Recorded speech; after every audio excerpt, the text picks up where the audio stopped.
Hello folks, and welcome back. So if you saw my last video on doing the rear axle with the ARB locker install, I said I wasn't going to do a video for the front because it was pretty much the same. Well, that has changed, and I ran into a bunch of little issues, and we're going to cover some of those. And there's going to be a lot of little details in this video, so noteworthy stuff, so I thought I would point this out. So first of all, I was really excited to put these heavy-duty anvil axle mount plates in because the back one went in really nice, and I did have to make a little custom bolt holder for the top of that thing. And if you saw how I had to sacrifice this thing right here, this old differential, to make a jig to put all the mounting brackets in. At the end of the day, it worked out really well. It sucks that I had to do that, but this thing right here, man, this has become a handy little layout tool for a bunch of different things. But anyway, I couldn't put this plate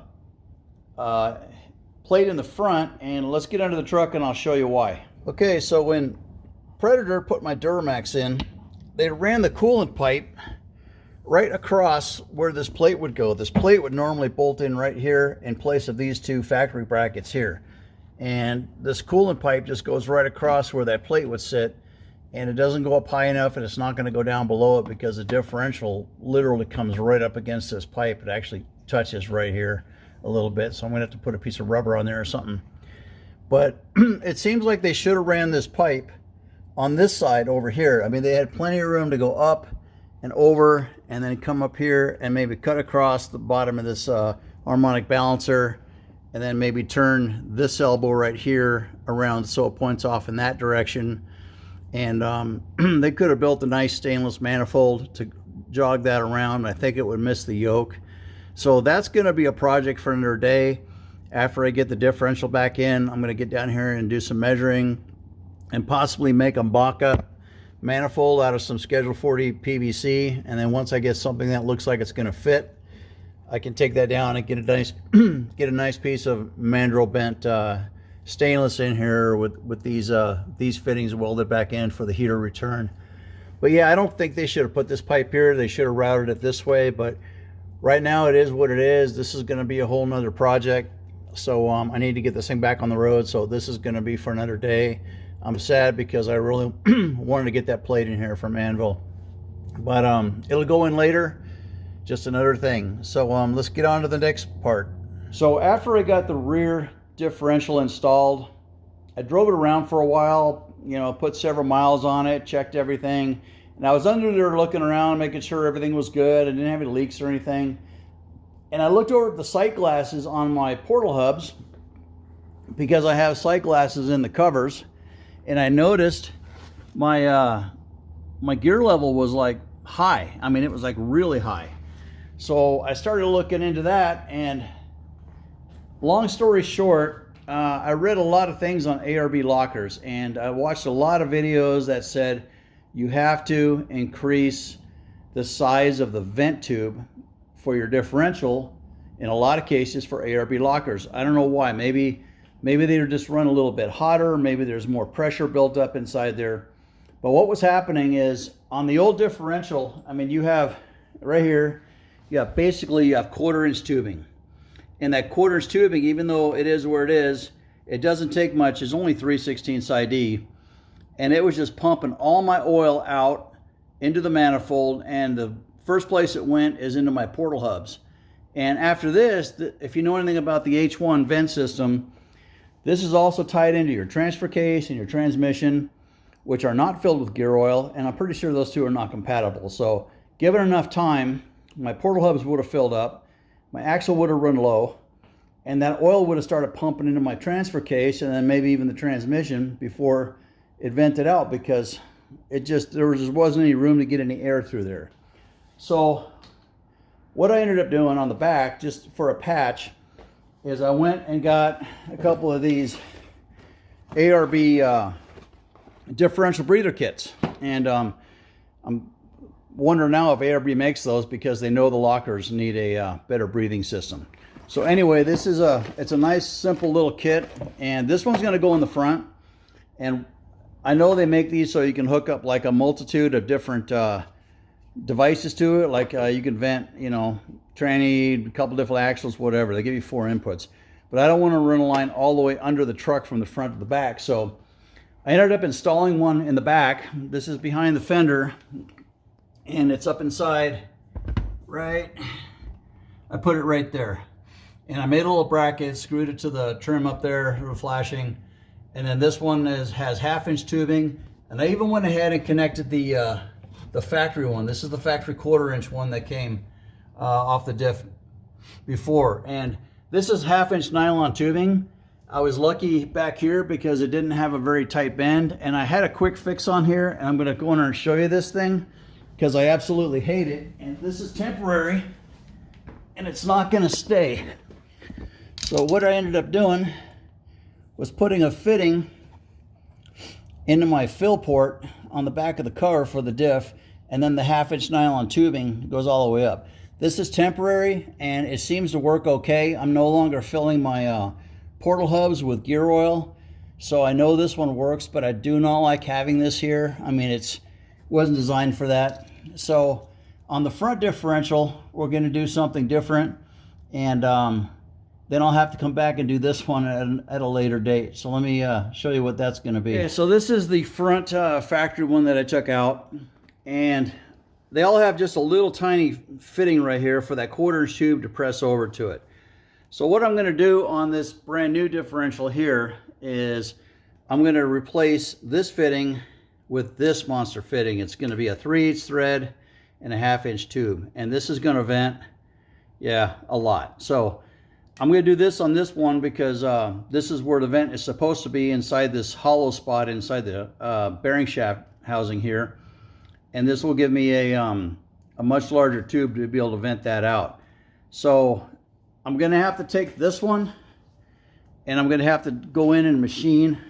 I have to set this up in the mill, and you guys will get to come to the machine shop with me later in this video. But this is going to come out. This is just a plug in here. Right now there's an 1/8-inch thread in here, 1/8-inch pipe. We're going to open that up to 3/8 pipe. And then these ARB kits, they come with this 8mm tubing, which I still don't think is big enough. I don't want to use that.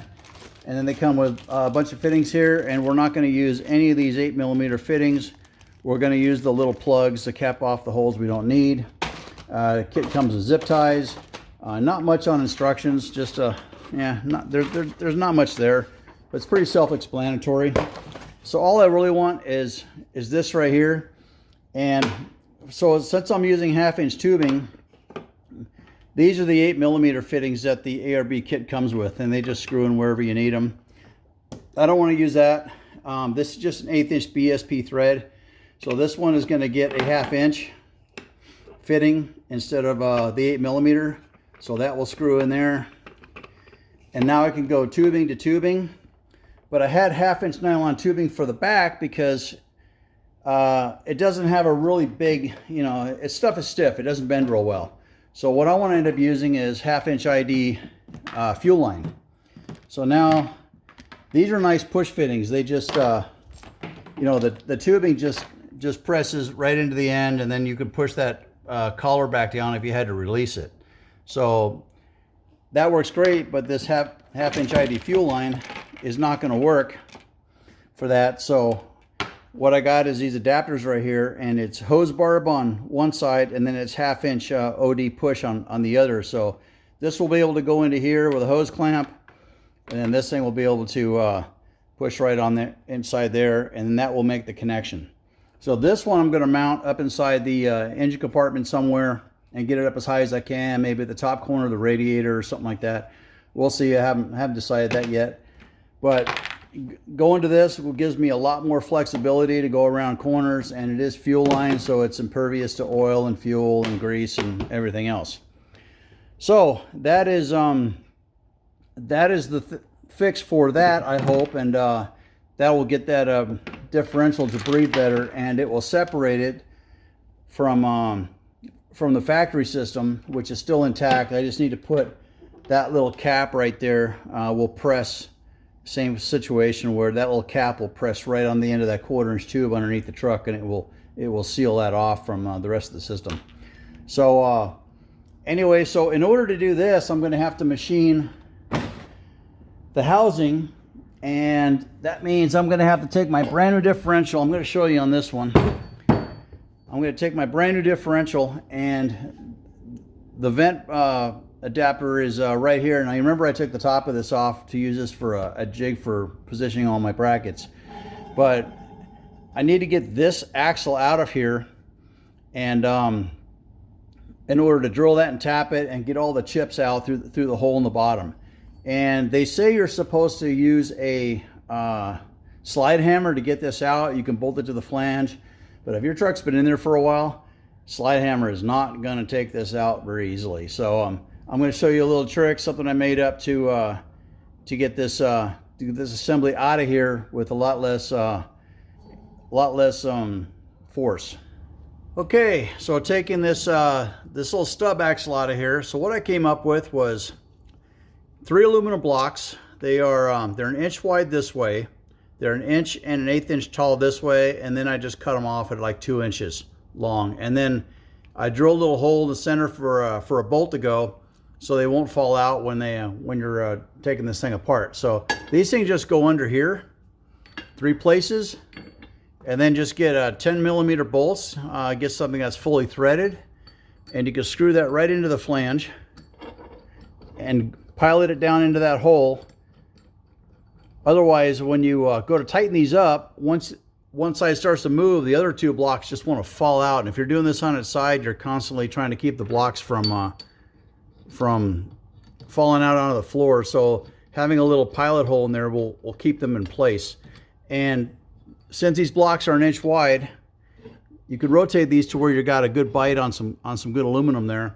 And then if I lower this down, you'll see that I'm not interfering with the where the seal goes. Now the seal's not in this one because it's obviously this thing's been apart for quite a while, but this block right here, you can see there's a gap in there, and the seal's going to come out with it when you do this. So let me get this all set up. I'm going to put a little grease on the bolts. I'm going to put a little grease down here in the bottom of the holes, and I'll come right back, and then we'll take this thing off with an impact, and you can see how easy it is to take this shaft out. All right, so I put some grease on the bolts. I put some grease down inside the pockets, and you want to rotate your flange around so your little blocks are sitting on some good aluminum and not on the thin spot over here, so they don't get cocked off to one side. So take an impact or a wrench, ratchet, whatever. You don't really need to hold much in place, and just give it a little bit and go around. Let me try to angle this so you can see a little bit better, but just do a little bit on each one. Don't go a lot. Now if I didn't have those holes in those blocks, every time I did this and it moved, the other blocks would fall out. So by doing this, you just keep going around.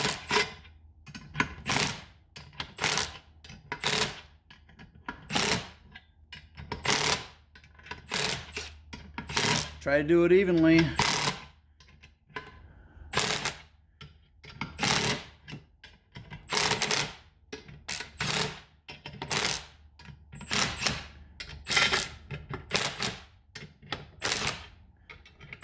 And there it is.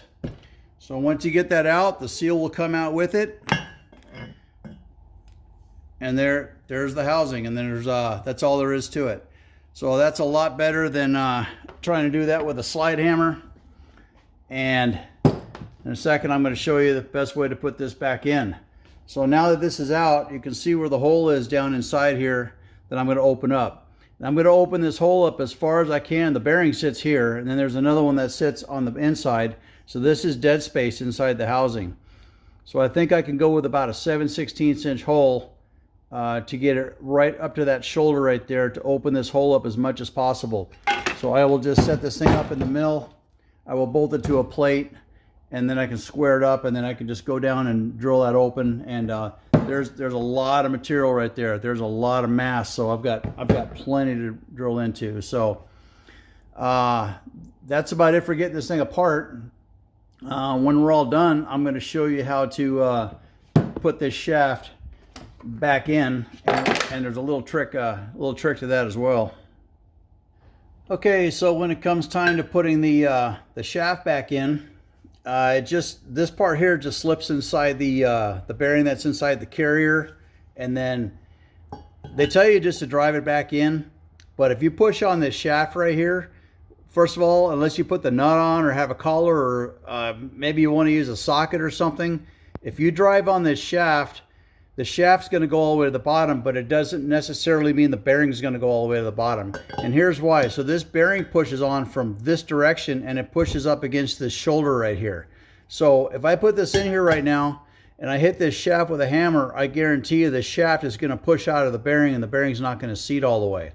So the right tool for that is one of these from either Kentmore, or this is from a DRF. It's a DRF 576. And solid steel. It's made for this job, and I paid 28 bucks for this on eBay. I mean, it's, you know, I know you're not replacing these shafts all that often, but for 28 bucks, I mean, just put it in your toolbox. So this fits over real nice. It locates, it doesn't move, and what it does is it drives the bearing, not the shaft. The shaft just goes up inside the hole, and it's got clearance up in there. So once you get this driven down, you can feel it when that bearing hits the bottom. And then now you know your bearing's all the way, and that sets the spacing for the shaft, because the shaft's only going to go so far into the differential carrier. And then once your bearing is landed all the way, you take this back off and you put your seal on here, and this will also drive your seal down, and you can run that down until your seal hits the little lip right inside here.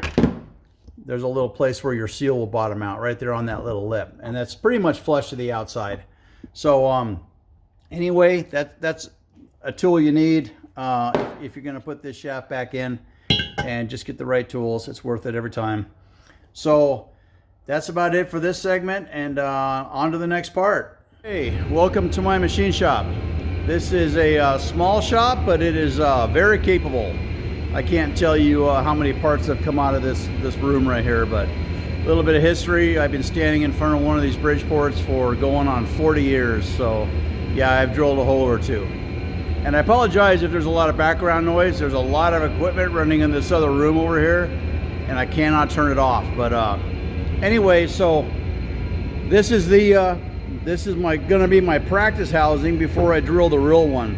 So another reason I'm glad I kind of have this thing. It served a lot of purposes. But so I'm going to open up this 1/8" hole to a 3/8 NPT pipe tap. But I'm a little concerned that I'm going to break into this 5/8 mounting hole here, because they are kind of close. So once I get this set up on the mill, I'll be able to kind of determine if this is going to be an issue or not.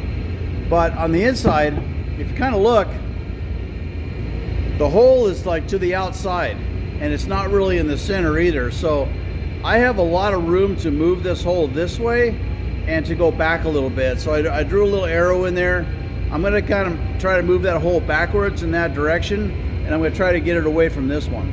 If I do break out into those threads, it's not the end of the world. I can put some sealant in there, but at least I have this one to practice on before I put the real one on.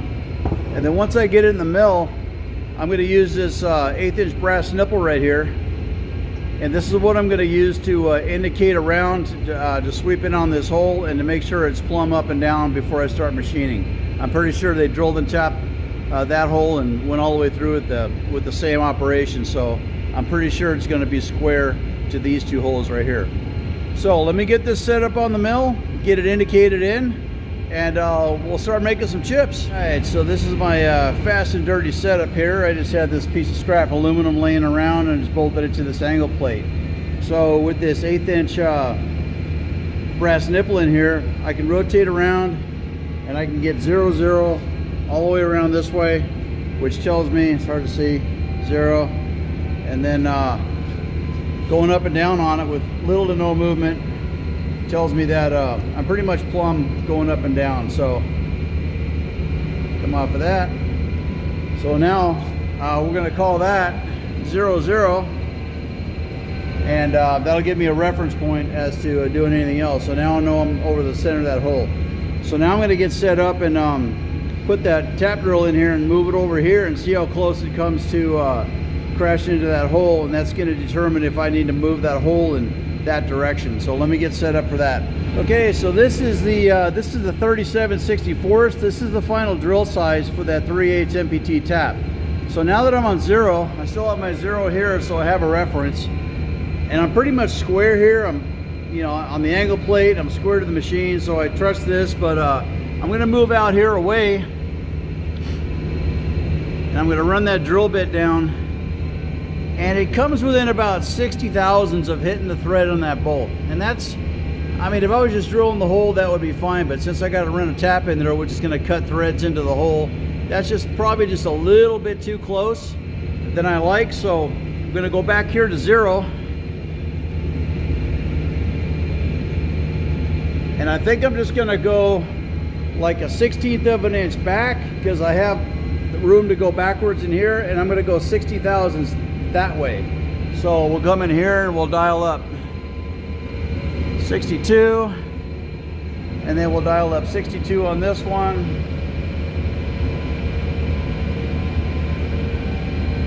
Okay, that's a 1/16 of an inch, and that's gonna clean up, and it's going to allow me to move that hole just a little bit, and it's going to wipe out everything that's left of that existing hole. But now I cannot go in with this drill bit and drill this hole, because it will follow the old hole. It will not move it. So we're going to have to come in here with a carbide end mill and plop a new hole all the way through to the inside, and then that's going to set a new hole location. So let me get set up to do that. All right, so I'm ready to put this new hole in here. So this is a carbide end mill. This end mill will not flex. If I tried to do this with a drill bit, the drill bit would just walk off, because they're super flexible. And this will set a new hole location. And then we're gonna go in with a bigger end mill to open it up to the full diameter before we drill it to the final diameter. And that's gonna give us a new spot to run that tap through. So let's get this done.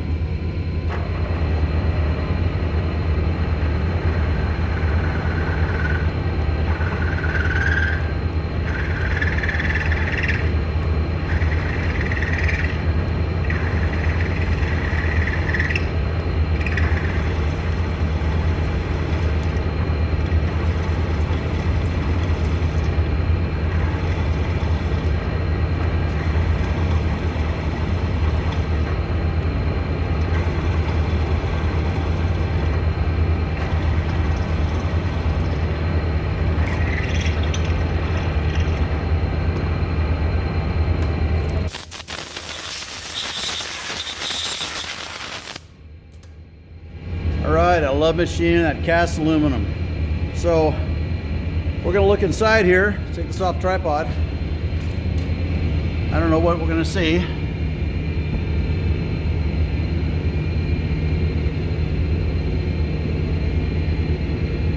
Alright, so that hole came out. Where is it? There it is. So yeah, that's a great location for that hole right there. So that's going to work just fine. I got plenty of meat on both sides. I'm not interfering with that bearing surface. So that's a 7/16 hole. That's about as big as I'm going to go.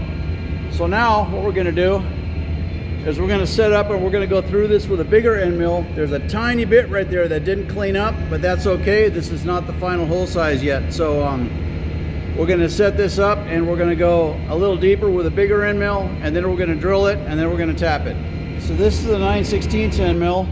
We're going to go down about 3/4 of an inch, and this is about 15-20 thousandths away from the final hole size, which we'll chase with a drill bit. But once I run this down here, I'll have a true location for a new hole diameter, and I won't have to worry about the drill bit walking off.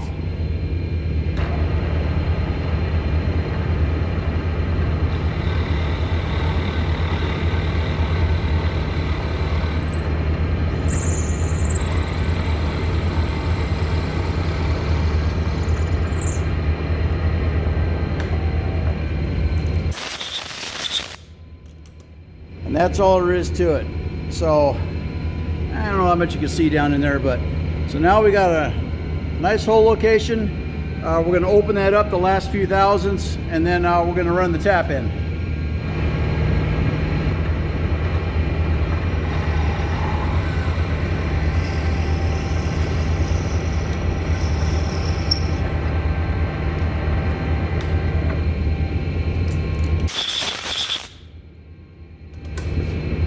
All right, we're ready for a tap. All right, so a tap panel would have crashed into the top of my angle plate here, so I'm just going to use an adjustable wrench. But I have this spring-loaded tap guide. It's got a point on it that goes down inside the tap, so you just keep spring pressure on that, and then you're good. Then you're good to go. It'll keep that tap perfectly straight up and down.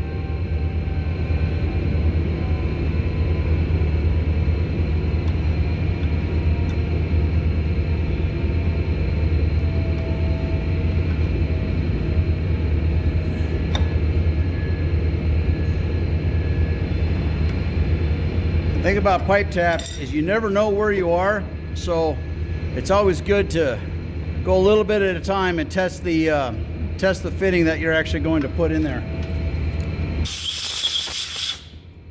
This one actually doesn't matter since it's my a dummy part.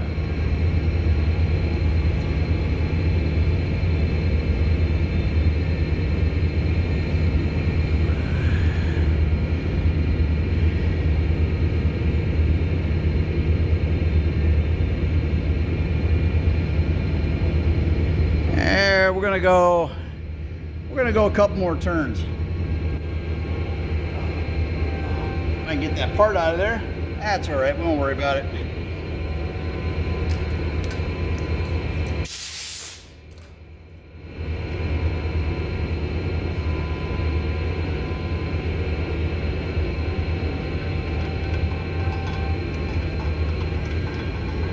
This is not a real world test anyway, because I took so much off the top of this that it's not going to be a true reference, but I know if I can go deeper, I can go shallower on the next one.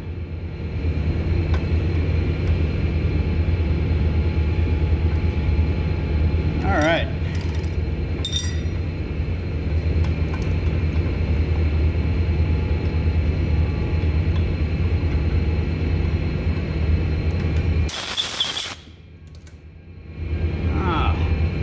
That is beautiful. Okay, I'm good with that. Once we put some sealant on that, that's going to work out just right. Okay, so there it is, and then this is also a swivel fitting. So once I get it in position, I can position it where I want it. And this is that little tube adapter that will go over to the 1/2" ID fuel line. So that's about it for this part. Now it's time to take this off and set up the real one and do this all over again. All right, so here's a better view of the hole from the inside. You can see I still got enough from the edge here, and I still got way plenty in the back. So that's going to be a sizable vent. And I did not break into that threaded hole there, and that looks absolutely fantastic looking at it from this way. And I can always, you know, down the road, if this turns out to be too big, I can always put a bushing in it and make it smaller, but it's going to be a lot bigger, harder to go bigger later. So I figured go big now and work your way backwards. But I think this 3/8 with a 1/2" line is going to give me more than enough ventilation on this housing. Now this one, I didn't care where the chips went, but on this one, before I load it up, I've got a bearing in here. It's got a bunch of grease in the back, and then I got the shaft going to the center. And when I machine this one, I do not want to get chips down inside here, so I made this quickie plug right here and just turned it on the lathe, and it's just a light press fit, and it just snaps into the bottom of that hole, and that will keep any cutting oil and aluminum chips from going back into that housing. And I can just grab some pliers now and just pull that out. And I left enough room to where it will not cut into that plastic when I come through there with that end mill and open that hole up. So now time to get this one on the machine.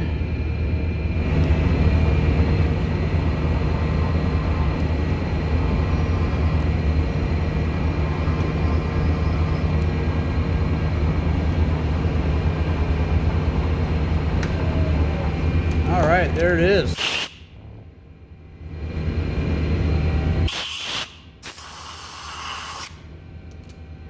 That little chip guard in there worked great. And that's beautiful. That differential is ready to install. So let's get it home and get it on the truck. We are back at the garage. Got this thing home. So I got this fitting installed. I put some liquid Teflon sealant on that. Should keep that from leaking out. And this is a swivel fitting, so I can direct it anywhere I want. And now we get that little chip guard that I made. Oh, this pulls right out. And then there is nothing down in there, so that's really nice. So as I'm putting this thing in, so now I've got this hose ready to go, and that's just going to push into that fitting when I get it up in there and get it positioned. And then I also have to put this stainless steel braided line right here for the air locker, and there should be just enough room to get that thing in there once I get it positioned. And then I got to fish this all the way to the back of the bed where I already have another fitting waiting for the other end. So anyway, now what we're going to do is we're going to put that shaft in, and we're going to put the seal in. Let me get set up and we'll do that. All right, so got the shaft ready to go in, just the bearing on the shaft, no seal on it yet. And this will just drop down inside there. Fancy little tool, big giant hammer.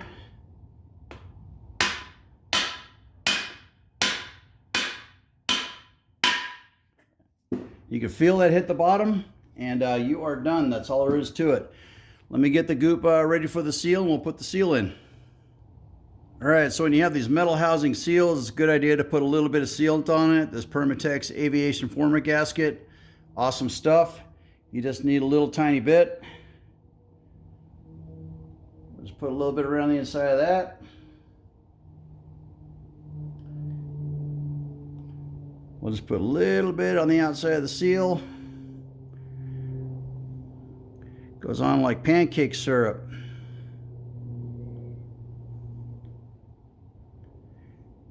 And that is all you need for that. Drop your seal on. Get it lined up. You don't have to hit this one too hard. Make sure you're going in square.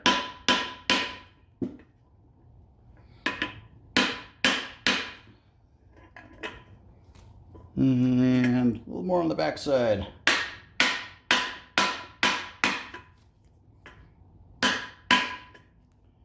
More on the back.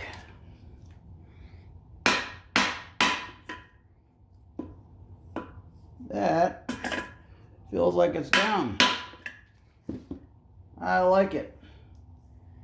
That could not be any easier. So that is all it takes to put the seal on. And time to put this thing into the truck. All right, folks, I have to give you guys a quick apology. I had a really nice video clip of me putting the differential up in there, and I accidentally deleted the clip. I went and picked up this this transmission jack. I found this on Craigslist for like 50 bucks. And this thing was way better to put that differential in than that motorcycle jack. I didn't have to put big blocks of wood under to get it up all the way, and I could run it all the way up and all the way down without anything else. And this thing goes up a lot higher than the other one. And all I did was put this wooden plate up here. It's got a couple of angle brackets in the corners, and I put that on here because this has kind of a V-shaped bottom, and that differential sits better on a flat surface. So sorry you didn't get to see that part, but it was probably okay. But so on to the next thing, and this thing's almost done. This thing bolted back up in here. Everything's tight, and I've got this rotor on, just held on by one bolt. And if you get these little short bolts on here, it really helps when you're putting this back together.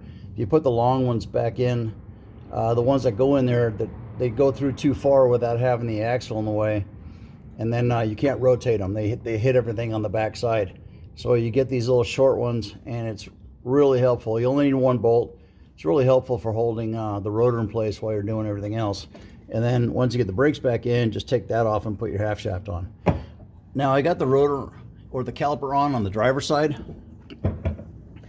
The driver's side is a pain in the butt because there is no room to get this caliper off the rotor the way the other corners work out. So there's only about 1/4 of an inch back here between the back of the caliper and the frame, so you can't take these bolts out and you can't push the caliper that way. So you kind of have to do it all at once. I mean, I had to take this piece right here. I had to take that piece off first.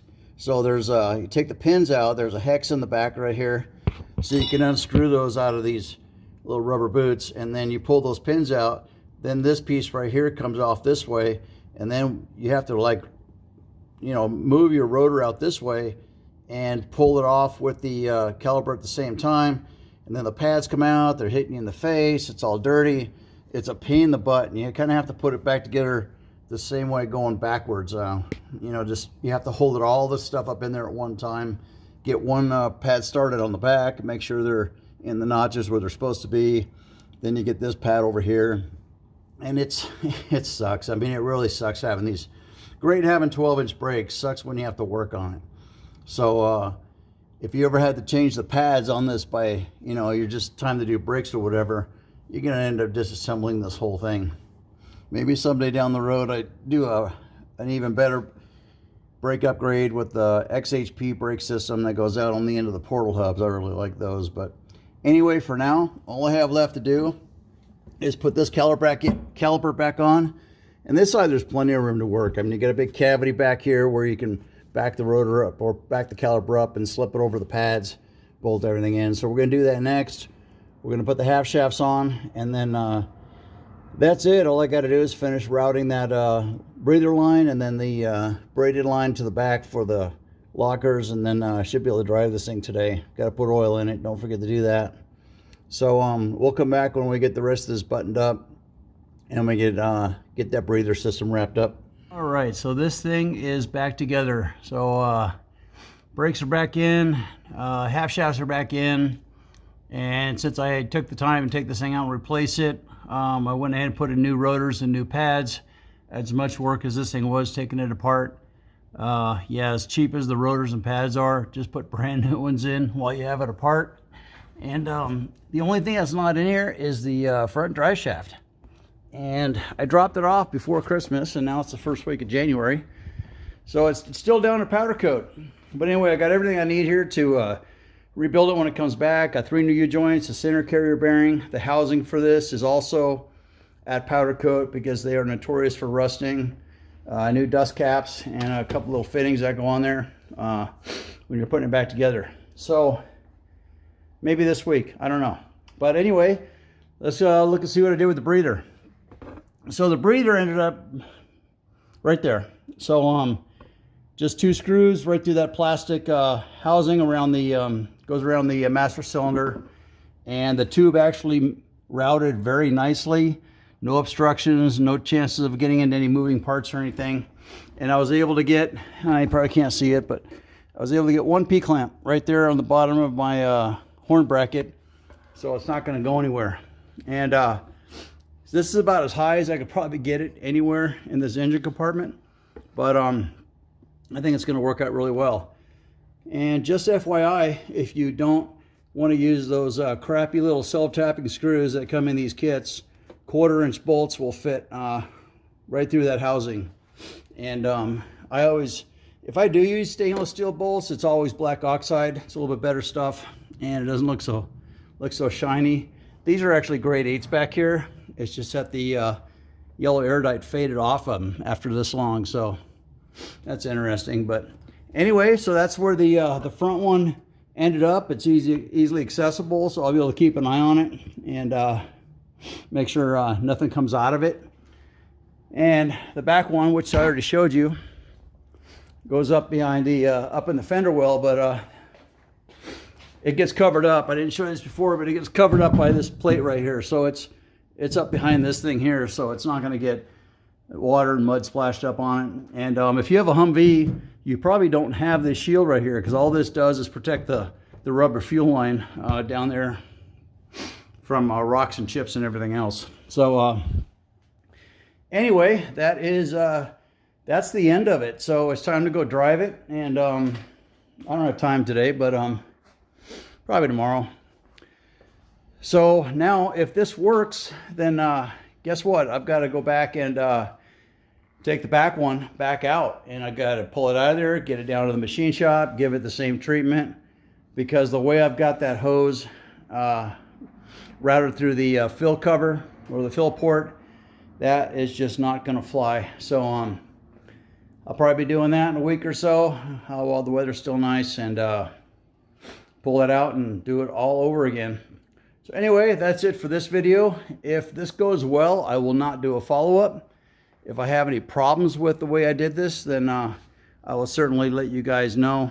And that's it. So hopefully you got some information out of this thing, and see you in the next one, which is probably going to be getting this hood painted. So and that will just about wrap up this this truck. But I don't know, we'll see how I feel. But anyway, thanks for watching, and see you next time.